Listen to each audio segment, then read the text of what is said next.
रायगड किल्ला 31 जुलैपर्यंत पर्यटकांसाठी आता बंद ठेवला जाणार आहे, कारण अतिवृष्टीमुळे रायगड किल्ला 31 जुलैपर्यंत पर्यटनासाठी बंद ठेवण्याचा निर्णय घेतला गेलेला आहे। रायगड किल्ल्यावर पायी जाणारा चित्त दरवाजा आणि नाणे दरवाजा जो मार्ग आहे तो बॅरिकेडिंग करून बंद केला गेलेला आहे। या ठिकाणी मोठा पोलीस बंदोबस्त देखील तैनात करण्यात आलेला आहे। इथल्या सगळ्या स्थितीचा आमच्या प्रतिनिधींनी आढावा घेतला, आपण पाहूया। रायगड जिल्ह्यात कालपासून मुसळधार पाऊस कोसळतोय। अनेक नद्या नाले तुडुंब भरून वाहताना दिसतायत। रायगड किल्ल्यावर देखील काल ढगफुटी सदृश्य पाऊस झाला आणि याच्यामध्ये अनेक पर्यटक अडकल्याची बाब समोर आली। याच पार्श्वभूमीवर जिल्हा प्रशासनाने आता पूर्ण रायगड किल्ला पर्यटनासाठी बंद केलेला आहे।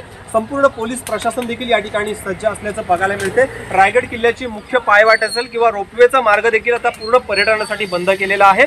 एकंदरीत रायगड किल्ल्यामध्ये मोठ्या प्रमाणात काल पाऊस झाला आणि याच्यामध्ये अनेक नद्या नाले देखील तुडुंब भरून वाहताना दिसतात। अनेक भागांमध्ये काही तरुण वाहून गेल्याच्या देखील घटना आहेत आणि याच अनुषंगाने आता रायगड किल्ल्यावर देखील कोणताही अनुचित प्रकार घडू नये याच पार्श्वभूमीवर प्रशासनाने आता रायगड किल्ला पूर्णतः पर्यटनासाठी बंद केलेला पाहायला मिळतंय।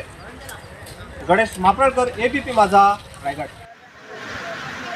रायगडमध्ये गेले काही दिवस सातत्याने पावसाचा जोर पाहायला मिळतोय आणि रायगडावर सुद्धा ढगफुटी सदृश पाऊस पडला आणि त्यामुळे कुठेतरी आता पर्यटकांच्या सुरक्षिततेच्या दृष्टीने किल्ला बंद ठेवण्याचा निर्णय घेतला गेला आहे।